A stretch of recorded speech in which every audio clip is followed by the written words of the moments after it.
Uh-oh. Guess what day it is? Guess what day it is? Huh? Anybody? Julie, hey, guess what day it is? Oh, come on, I know you can hear me. Mike. What day is it, Mike? Leslie, guess what today is? It's Humpday. Woo woo! Ooh, right. It's Humpday. Wow. Yeah, it is. Wow. Yeah. What a day, huh? And not a good day if you're in the panhandle of Florida right now. No. Terrible. Yeah, that's brutal up there. Yeah. They are. Man, that thing just 155 mile an hour winds at landfall. No thanks. But wait, there's more. Oh, but wait, there's more. That thing is moving so fast. Well, that's good. Yeah, it is. But I mean, the path of destruction is going to be just incredible. Yeah.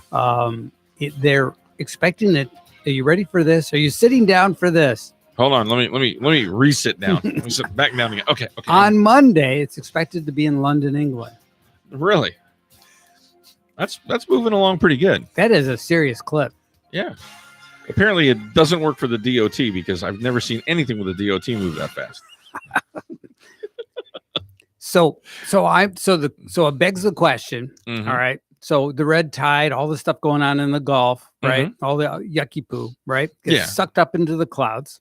Oh, nice. Yeah. Hey, it's one way to get rid of it. Dump it on Alabama. Is it going to get dumped on London, England? And it'll probably rain out before then, but you never know. Well, will it? Oh, We don't know. I think that's how a lot of stuff gets moved around the planet anyways. You think so? You think it's how we wound up with Brazilian pepper trees? No, I think it could have been a cutting stuck in somebody's bag, I think. But yeah, we need to find the time machine, go back and fix that. Right. That would be one thing I'd fix. Oh God, those things, talk about invasive. Oh God, they're a pain. Right. They're in the empty lot next door to my house, and they just yeah, you just can't kill them. You can't get rid of them quick enough. There's got to be something I can pour on it besides gasoline or kerosene or diesel fuel that'll get rid of it. Salt, really? Salt? It kills anything. That's true. Yeah, I might just have to do that. Just get some Morton couple salt, bags of salt, and toss them over there, and empty it out on the lot next. There we go. Yeah, it's biodegradable.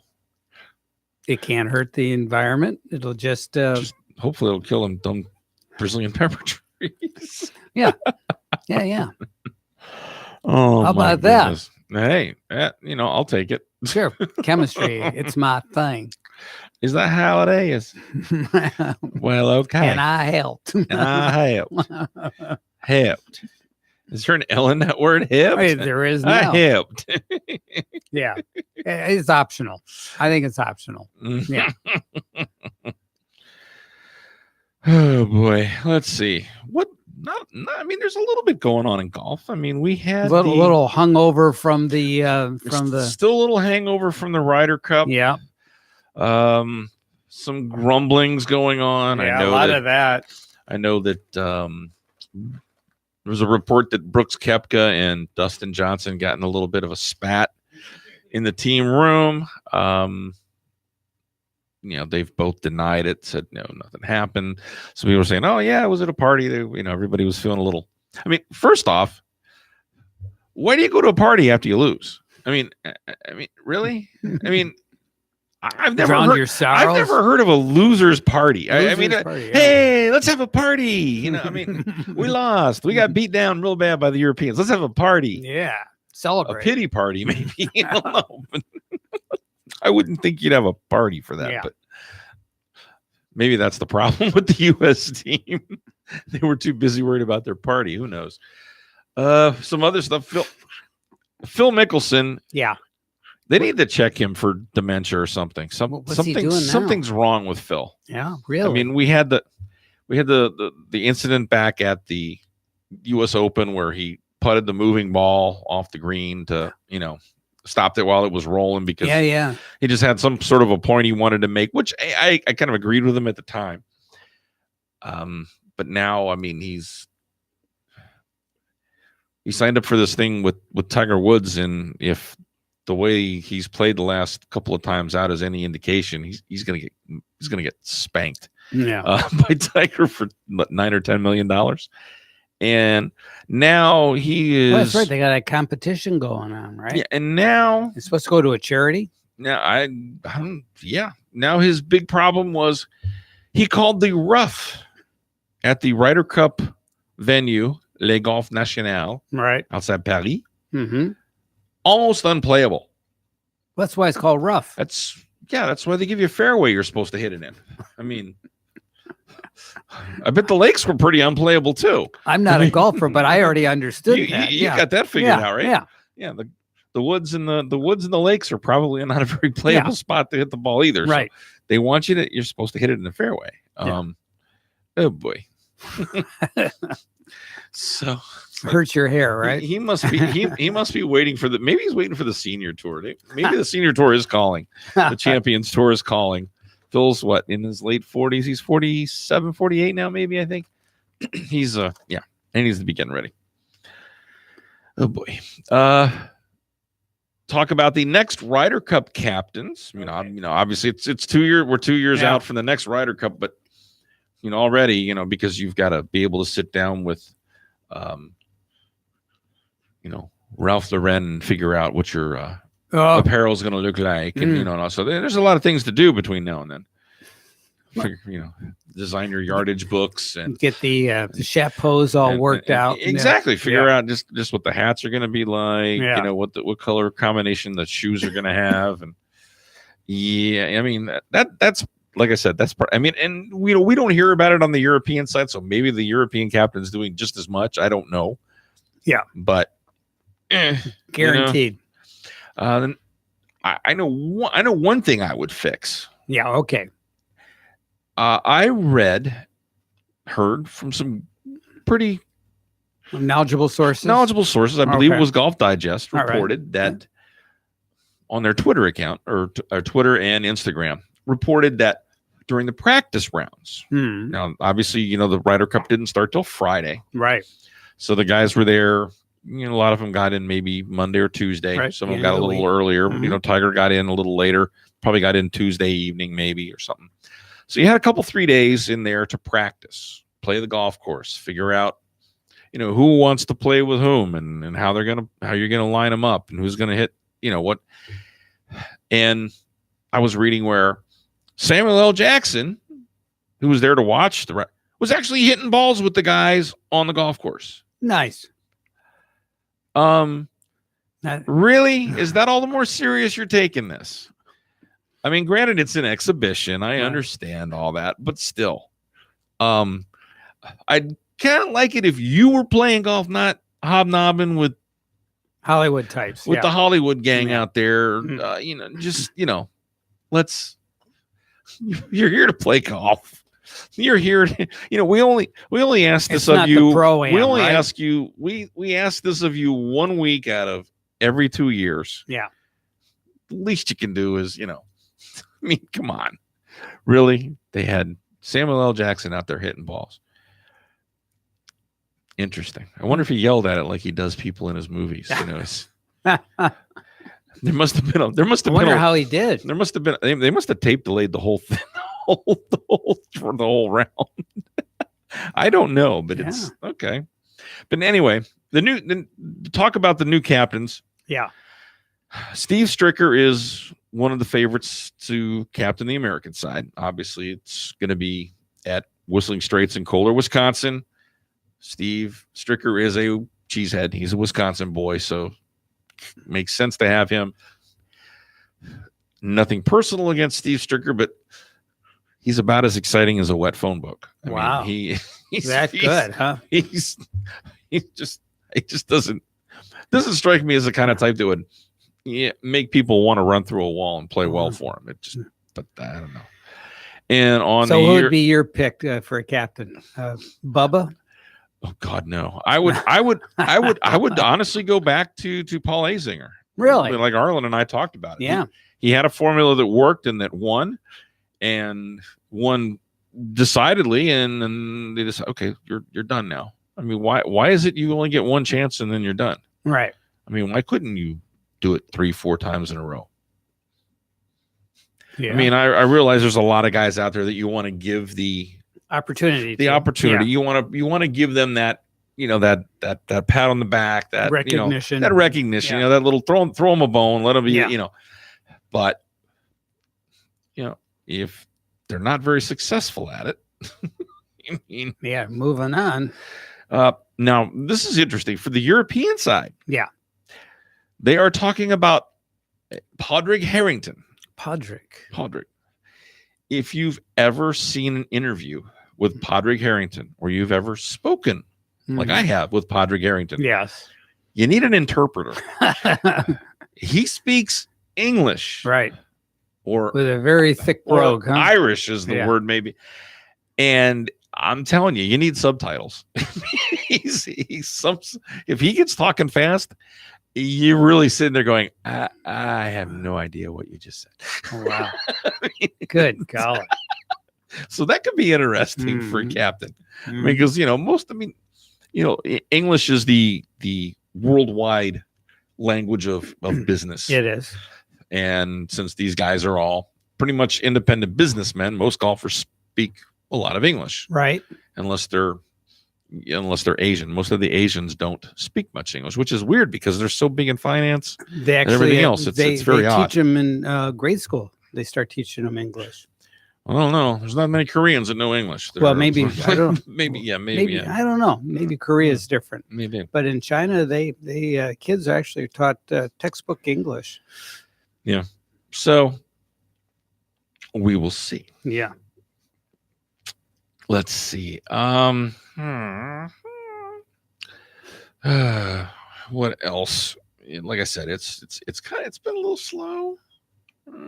I want to thank Piper's Landing out in Palm City. All right. My buddy Dan and I played out there. They had us out to Excellent. play around on Saturday morning. On their Take new. Take a look at the place. They're getting ready for season. From what I understand, there's a lot of homes for sale in there. Piper's Landing. Okay. yeah. Could be a good opportunity. Yeah, people looking to Yeah. live in a golf course community. No, it's interesting, and I guess they do this with a lot of private clubs. I've never belonged to a private club, so I have no idea how it works. But a lot of people say that there's no tee times. You just Show up and hey, there's Joey. Hey Joey, you want to play? Let's go. What time? You want to go in what? 10 minutes? All right, we'll go in 10 minutes. We'll go play, and off you go. So Nice. So that's pretty nice. It's a nice way to do it. Yeah. Low stress. Unless 40 people all show up at the same time. Then that could get stressful. Then it might get to as my old boss would say, a belly bucking competition. All righty then. Oh God. Well, the ladies played in Incheon, South Korea. Okay. And we know how to say Incheon because we watched MASH when I was younger. Exactly. That's Yes. how I know the Me name. too. Yes, I'm with you. Otherwise, on I wouldn't have had a clue how to that. say that. Incheon. Absolutely. I'm with you on that. That's right. That word was used often in that Mhm. Yes, series. Mm-hmm. Oh God, that was a great series. One of the best. Well, yeah. Oh yeah. Especially, you think about how many of those guys are still around. I mean, not that long ago, we lost the guy that played Winchester, who Correct. came in after Frank Burns left. Right. Yeah, we lost wow. the character of Frank Burns, Yeah. Larry, and we lost Colonel Potter. I'm pretty sure. Yep. And then the original Colonel Colonel Blake, Harvey McLean. I don't. Yeah, McLean, but McLean, I don't. I forget the first name. Yeah. Anyways, but yeah, I believe he passed too. Yeah. So. Still got Radar. Still got Klinger. Yep. And Alan Alda's still around. I've seen him. Alan Alda. Yeah. He had a role. He was in the Blacklist. Yeah. Opposite James Spader and some stuff. He was a bad guy. Mm. Played a bad guy in that series. It was pretty interesting. But yeah. And Alan Alda actually had an opportunity to work with his dad on that series as well. Really? His dad actually played. I don't know if he played his. Was he own the guy that played his father in the show? I don't know if he actually Maybe. played his father, but he played a senior guy, Mhm. and so it was really interesting to watch them work together. It was kind of cool. That'd be cat would Yeah. that. Yeah, that was a good show. I remember when they had the final episode. Yeah. I think that was the highest rated episode on TV. I was in college at the time, my first year of college, Right. and had a Monday night accounting class. Boy, talk about stupid scheduling on my part. Right. Yeah, let's schedule your accounting class for Monday evenings, like a 3-hour class. Oof. Oh, you want to talk about brutal? Oh, Yeah. It was brutal. Yeah. But anyway, we got there, and the first thing the professor said was, "We're out of here real early tonight. Everybody should be home watching the last episode of MASH because that's where I'm going to be." So it was one night we got out early. Nice. Was to go watch the last episode of MASH. Very cool. So that was cool pretty, guy. Yeah. That was pretty cool. Yeah. But anyway, going back to Korea. Incheon. Incheon, South Korea. The host team, I guess it would be the South Korean ladies team won its first UL International crown. Of course, I wouldn't say it was unexpected. I mean, pretty much the best female golfers on the planet are from South Korea. Yeah. They played very well. It was a match play, kind of a round robin event. They did very well. It was, let's see, what was the young lady's name? Ji Chun, 24 years old, was the youngster on the team. Now, that's almost old by some standards. We've seen him on the LPGA tour. 16-year-olds. Exactly. Right? Yeah. But said she was choking back emotions. She was very happy. Her teammates, So Young-Roo and IK Kim and Sung-Yun Park. Park, I remember her. Yeah, they lost the last 2 renditions of this event, of this match play event.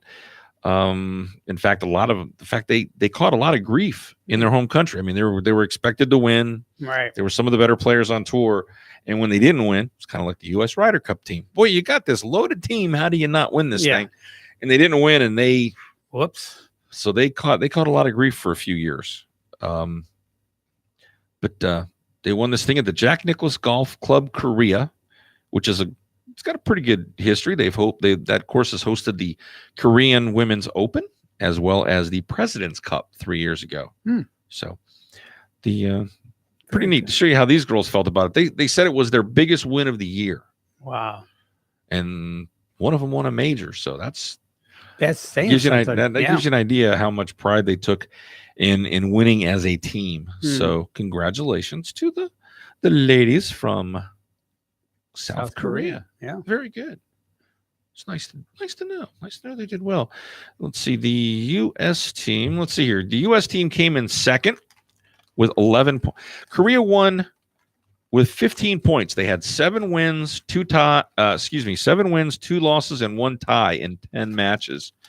The U.S. team finished with 11 points. They had 5 wins, 4 losses, and 1 tie. They finished tied with England at 11 points. Following them was Thailand and Sweden. So, not too bad. Bringing up the bottom of the pack was Australia, Japan, and Chinese Taipei. All right. Not horrible. I mean, the U.S. team had Michelle Wee, Jessica Korda, Christy Kerr, and Lexi Thompson. Lexi, she took part of the year off just to. She just needed to refresh her brain, basically. She kind of needed a reset. She wasn't having a horrible year, but I think she really wasn't feeling as motivated as she wanted to feel or felt she needed to feel. And she took some time off and played in this event. So good to see her out there again playing. Michelle Wee, interesting that they played her in this because she's been fighting a wrist injury and has admitted that she's had to change her swing a little bit to compensate. And that's usually not a good thing. No. I mean, that's like when you pull a hamstring and you kind of limp around for a little while and all of a sudden your hip starts to hurt or your back starts to hurt. Now you got something else that's hurting in addition to that because you're compensating for the injury you have. So interesting. Yeah. Interesting So I think she just needs to heal. Yeah. Probably. Yep, probably need to let her just heal up. Yeah. But all right. So good job, ladies. Like I said, congratulations to the ladies from South Korea and the U.S. women that came in second place. Nicely done. Yes, indeed. Let's check in with our guys on 15. All right. They're there? They're right there. 130 yards now. Bill's got a very tough lie here. Looks like we have some sort of sea monster in the water hazard here. I believe that's a kraken, Bruce. He looks like he's going to go with the 9-iron. That may not be enough club. Well, he's definitely going to lose his stroke on this hole.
And we're back on the Wednesday Night Golf Show, the Hump Day edition.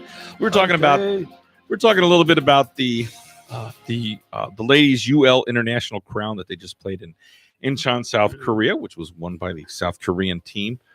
They were talking about about crowds. This is a biennial event, so they play it it's like the Ryder Cup. They play it every other year, and they've been promoting this thing for a couple of years now in South Korea. So they were kind of hoping that they're expecting the place to just get packed. Yeah. We're going to pack people in there. The Korean teams qualified. They're playing. Everybody's going to be excited. Well, the Korean team didn't go off the first day until the very end, towards the end of the day. They were one of the last pairings to go out on their matches. As a result, when several of the first groups came off, the very first match, which was played by let's see here, team when Team England reached the tee for their first match, Right. and they played God Save the Queen, there were a total of 6 people in the stands. Oh, God. 6 people were there who were not either staff members or volunteers. So it was a little Spartan, I would say. Yeah. But they said a little over an hour later, the stands were almost at capacity as the South Koreans went out on their match, in their first match. In total, they had a little over 75,000 people Wow. show up. That's not bad. That's not when you consider it's not like when you watch a PGA Tour event, Right. and you have 75, 80 guys out on the golf course when it's when they're all out there. I mean, you've got 4 groups. You got 2 groups on every hole. Right. So you got a lot of guys out there playing. There's something to watch almost everywhere. Whereas in a match play event where you only have what was it? I think it was 8 teams, and you had 10 teams, and you had 4. So you only have 16 matches going. So there's not a lot of there's not a lot to go around. Right. So it goes. What are the spectators in Korea? What would you expect for them to pay? I know it's like, wow, I really don't know. admission. That's interesting. Yeah. That would be interesting to find out. Now the Honda Classic, they charge what? I mean, heck, veterans, they let veterans in free. Right. I know I took my dad there a couple of times, just had to show his honorable discharge paper, and they were like, here you go, have a great day, hope you enjoy it. A lot of the packages, you can watch the practice rounds for like $20. All right. So maybe 45. So, on the average. weekend, it might be, might cost you 40, 50, $60, depending on, Right. where you want to be able to go. Some of the grandstands, or, a special ticket to get in some of the grandstands and stuff. But Cool. yeah. All right. So maybe something commensurate with that you would expect, huh? Yeah. So maybe $40 a person, give or take. See, plus they got to buy food and drink, and Of course. doesn't say whether they made them pay for parking or not. That always drives me nuts in some I places. know. Oh my goodness. But they said that they had trouble as the the majority of the crowd wanted to follow the home team. Right. So you had like 80% of the crowd following 2 matches. Right. Because of the 4 Korean ladies that were playing. And they were spilling out into the fairway. We're going into places they weren't supposed to go. Oh, geez. They said it was just he was trying to herd cats, I guess. Yeah. It would I just- could believe that. so Wow. oh my god. And then it rained. They had a lot of rain early in the event, so that didn't help. Then you wind up with people and all trying to get into a tent or something else. So it's but yeah, they were, but all in all, they were happy by week's end. I guess they were a little concerned at the beginning. I think you would be too if you're all set to kick off and you go out there and you announce everything, and the first group gets on the first tee, and you're like 1, 2, 3, 4, 5, 6. Whoops. Wow, It's going to be a long day. we put up way too many grandstands. Yeah. But it all worked out. Yeah, it all worked out. Oh, the PGA Tour. Yeah. I guess we've now started the 2018-2019 season. Okay. It's official now. It's official now. The Safeway Open played out in Napa, California. Right. Makes sense because that's the home market for Safeway grocery stores. In case you didn't know, that's what Safeway is. It's a supermarket chain. Uh-huh. They played at the Silverado Resort and Spa out in Napa. My guess is my buddy Mitch Cosentino was probably out there. Probably my buddy Mitch owns a winery out in Napa. At Napa Valley. That's The one that didn't burn down. Yeah, they got lucky. They got real lucky. They had a lot. They had some, but they didn't lose everything. Napa some really places got did. hammered. They were fortunate. It's funny. I was out there first and only time I've ever been out to California. It's beautiful. Not a layover on my way to Hawaii, but You flew into actually, San Francisco? we flew into San Jose. San Diego. Okay, San Jose. Yeah, Wow. we flew into San Jose because we were we were going to San Ramon for training on some survey equipment. Okay. And so San Jose was closer, so that's where we flew That into. makes sense. Okay. When our week ended of training, Right. it was early in the day on Friday, and I called Mitch and I was like, "Hey, we're we're done. We're hanging out. And he goes, oh, come on up to the winery. Here, I'll send you the address. Punch it into your phone. and come on up. So it was like an hour. It took us an hour up the road, and we got there, and he showed us around the winery, and we tasted all these different wines, and we had a really good time. Anyway, it was funny because one of the guys that went with us was a recent college graduate from so now it's the name flew out of my head. Anyway, it's a university in Alabama, but he recent college graduate in surveying, got his surveying degree, and we went out there. He went out there with us for surveying, to learn this new equipment and everything else. And the last wine that Mitch pulled out for us to try, he's like, now this is our signature wine. This is our expensive. This is our most expensive wine. This wine runs, depending on when we've bottled it and taken the grain and everything, it starts around $2,000 a bottle. Whoa! And it's like, whoa, we're gonna get to try this. Oh, this is pretty cool, right? So $2,000 a bottle. Yeah. And before he asked that, he said, what's the most expensive wine you've ever had? Because expensive wines are really, you can tell the difference. You know what I mean? And Joe, who was our college newbie, says in his thick Alabama accent, well, this is the first time I've had wine that wasn't in a box. I immediately looked at Mitch, and the look on his face was priceless. Like, he was probably mortified. Mortified. It's like, oh my God. It was so funny. And so we all tried it. And I mean, it was like drinking silk. Yeah. I mean, if you can imagine drinking silk, that's how smooth. Oh, it was so good. And for years after that, when Mitch would come over for the golf merchandise show, he'd bring me some wine. Right. And he'd always hand me an extra bottle and go, now this bottle is for Joe. So he doesn't have to buy wine in a box. He's like, don't save it for a special occasion. So he doesn't have to go get wine in a box. Try to get him educated on his palate, right? That's right. Get him educated. Well, anyway, Kevin Toy was your champion. He outlasted Brent Snedeker and Ryan Moore in this first event of the new season. It was a 3-man playoff between the aforementioned Ryan Moore, Brent Snedeker.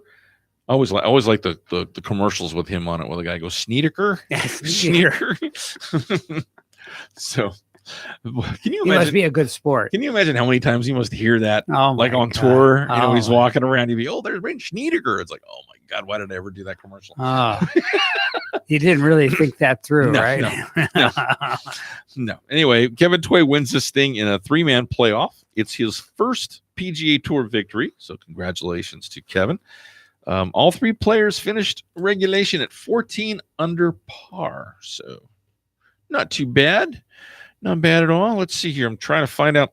Phil Mickelson played in this event. I mean, it's kind of he's a California boy, so it's kind of a not exactly hometown event for him, but it's an event that he's committed to several times and likes to go there, likes to show up for this event. Let's see here. Where is he? As luck would have it, it's giving me, you click results. Yeah. And it tells you where they're playing this week. That's not what I want. It's a different result. I want last week's. I don't want this week's. They haven't even hit the ball yet. I'm looking at it going, why is it showing me this guy? But anyway, so that would be why I can't find Phil's name. Mm-hmm. As luck would have it. Oh well. But let's see. Maybe I can find something else out. Let's see here. They might. Well, I would have hoped that they would have given me some more information. But anyway, well, let's we can do a commercial break while you research that. Let's do a commercial break. Let's see what I can find. All right, so stick with us. We'll be right back.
And we're back.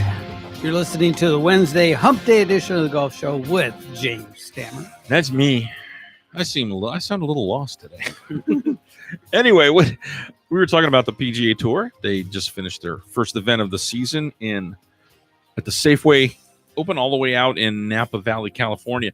Now they all hopped. Well, not all of them, but I would say a good portion of them hopped on a plane. Yeah, and took a really long plane ride all the way because to this week they are playing at the CIMB Classic. CIMB. CIMB. So what is that? A bank?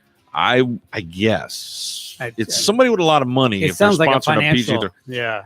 It's all the way over in Kuala Lumpur.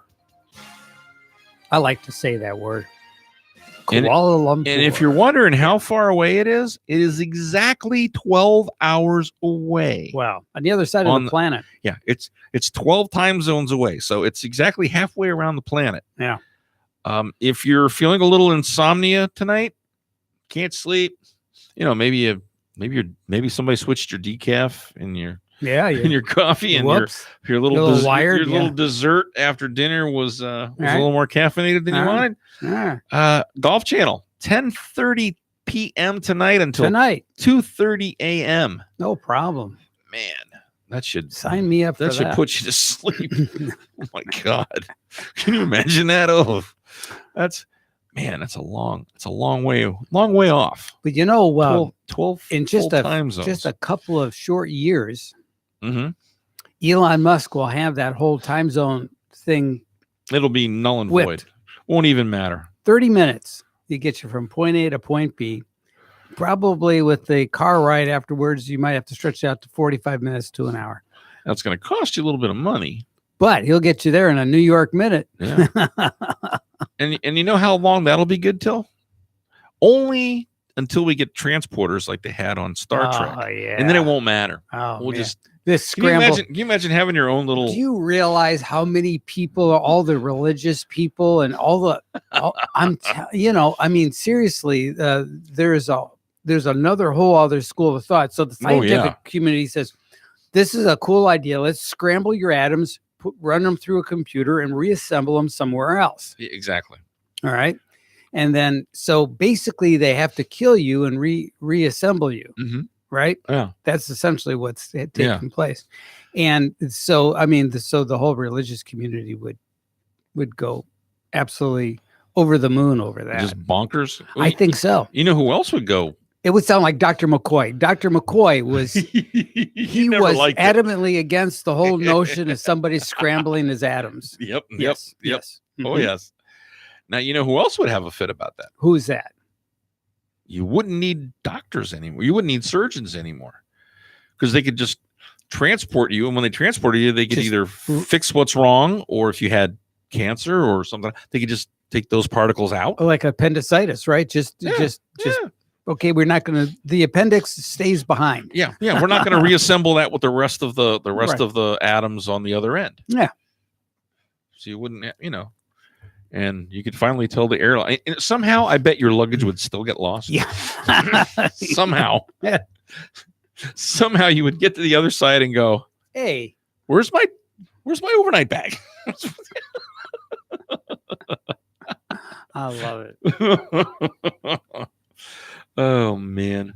Well, the European Tour had the Alfred Dunhill Links Championship. They played at the Old Course at St Andrews, Carnoustie, and Kingsbond, St Andrews, Scotland. That's a mouthful and a half, ain't it? It is. Lucas. Oh, here's a name for you. See if you can pronounce this one. All right. It is. Lay it on me. Bjerrerd.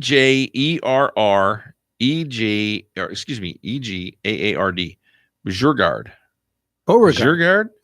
Bjerrgaard. Lucas Bjerrgaard. Okay. I don't know because let's see. Bjorn Borg was. Oh, is this a Swedish name? I'm trying to think. Yeah, it sounds it. Okay. So maybe the B isn't pronounced. Yeah. Maybe the B is not pronounced. I don't know. Who knows? But maybe it is Swedish. He won the event. Mm-hmm. Shot. Let's see here. Won it by one shot over Tommy Fleetwood, who's been just absolutely crazy. I mean, Tommy played very well. He won 4 points at the Ryder Cup. Mm-hmm. Had what, like a 18-foot putt for a 62 at the U.S. Open. Isn't that amazing? I mean, can you imagine Who shoots at 62? Can you imagine you shoot 63 at the U.S. Open and get beat? And you're disappointed. You're like, man, I had 2 chances in the last 2 holes to get one more birdie and didn't get either one of them. And they weren't that difficult. I mean, they were. Wow. I mean, when you throw in all the pressure, they were. But still, it's like that's a putt you probably make as often as you don't make it. So, right. I mean, man, wow. Can you imagine being that upset about a 63? Yeah, 63 is awesome in anybody's. So so Tommy Fleetwood and Terrell Hatton finished tied for second at 14 under par, 1 shot back. So Lucas, like I said, Bjerregaard, I don't know. I'm going to go with that. Yeah. Shot rounds of 70, 65, 71, 67. So he was a little hot. He was a little hot and cold. Mm-hmm. Official money, 695,760 euros. Not too bad. Wow. Not too bad. I'm not sure what the conversion rate is these days, but it's for a while. It's a bunch of money. Yeah. it's definitely not on par. I think euro is still worth a little more than the US dollar. Yeah. Yes, it is. Yeah. I remember Ken Duke played in this event from Palm City. All right. Shot even par. When is he coming in our studio for an interview? I don't know. I mean, I got some friends that are neighbors of his, but I keep telling him, hey, here's my card. Throw my card in. Let him know. Have him come over and say hi. Right. Well, right now, I mean, he's halfway around the world. Yeah, he's otherwise engaged. Yes. Yeah. But Martin Keimer finished tied for 73rd. Some big names in. I mean, these guys, like I said, that's their season is running kind of short now when you think about it. I mean, at least in Europe, they'll be playing. They'll start their southern hemisphere part of their tour. Where they play in Africa, they play in some of the Middle Eastern countries, and all that's coming. That's their events. Right, the now. warmer weather portion of the tour. Yeah. Yeah, because they won't be playing in the Finland Masters this week. No. Chances are that's not where you want to be. Bring your colored balls with you, right? For snow play. And they were buttoned up at this event. I bet. They were playing. I mean, Scotland gets a little chilly, and it's chilly in the summertime when they play the British Open there. Sometimes you see them a little bundled up, and early in the day or late in the day rounds. So they had jackets and those knit wool caps on and everything else. They didn't quite look like Brezhnev. Pretty close, huh? But they were getting there. I'm sure somebody might have thought about it. Wow. Too funny. Oh man. Let's see here. What else is going on? Rayhan Thomas. It's a young man that was born and raised in Dubai. His parents are of Indian descent, and he moved to the Middle East 2 decades ago. So this is a guy that's been around. He's moved around a bunch. I guess so. Has shown himself to be the best amateur golfer in his homeland. He's on the 70th spot of the World Golf Amateur Rankings. No other player from the United Arab Emirates or India is listed on that roster, so it's pretty good. Yeah, I'll say. He won the 2016 Dubai Creek Open on the developmental tour, and apparently he is one of the guys to watch this year. They're saying he's 18 years old. Wow. And they're saying he's gonna be tough. One of the guys, Mark Calcavecchia. Excuse me, no, Mark didn't say this, but they're it was his record. He tied a record that was originally set by Mark Calcavecchia. Tied a record for officially sanctioned professional tournaments.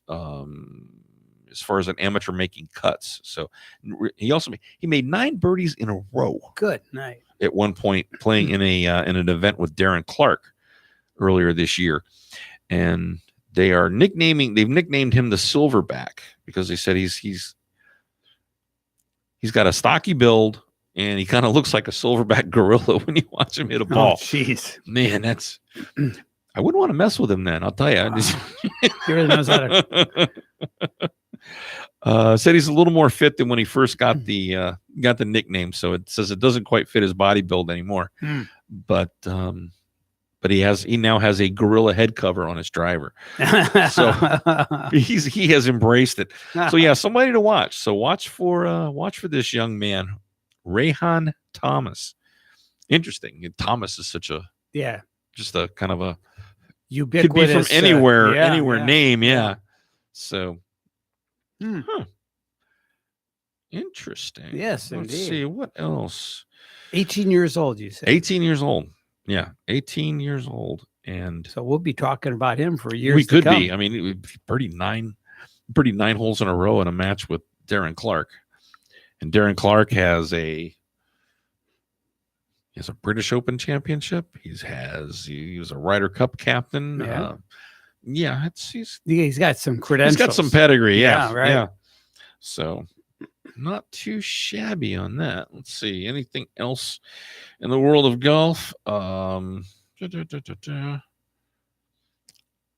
said, if you can't go to sleep tonight, turn on the Golf Channel at 10 o'clock, from 10:30 till 10:30 till like 2:30, 3 o'clock in the morning. Nice. Wow, that could be a long night. I'd be tempted just to get up and see what's going on.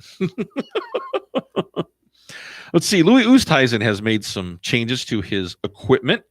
He's now playing a previously unknown Ping iron, which is called the Blueprint. It's a forged blade that's very similar to the G700. Him and Bubba Watson have posted photos of the clubs on their social media accounts. The club is expected to go into production next year. So if you want to, all you Ping fans out there, and there's a lot of people that are really very very hard followers of, adamant followers of Ping equipment. I have one of their drivers. It's pretty good. Keep an eye out for that. So there's a new forged blade coming out next year from them. So that'll be nice. Let's see. Speaking of Ping, they're going to have 29 tour members on the 2018-2019 PGA Tour circuit. That's up from 23 last year.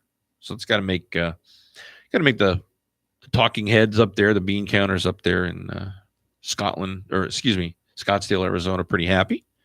Let's see. Bob Bettinardi, friend of mine, had a pair of new putters on the range at the Safeway Open. One's a mallet and the other was a blade. He's enjoyed a lot of notoriety of late because Francesco Molinari uses his putter, and he's been doing all right. He of the PGA champion, or not the PGA Championship, the British Open Championship, and the first guy from the European team to go 5-0 in Ryder Cup matches in a single Ryder Cup. Definitely likes his putter. So that's been kind of good press for my buddy Bob and his bunch up in not so warm anymore Chicago. He lives outside Chicago. It's a lot of golf equipment guys are up there in Chicago. It's kind of interesting. I wonder why, because it's like, why would you want to be so far away from where you could play all year round? It doesn't make sense. Manufacturing facilities. Must be production facilities. Yeah. Well, that's it for us, folks. We're out of here. We've beaten it up enough on a Wednesday afternoon. Hope you have a great rest of the week. Yes. And we'll talk to you next week. Good night, everybody. Good night.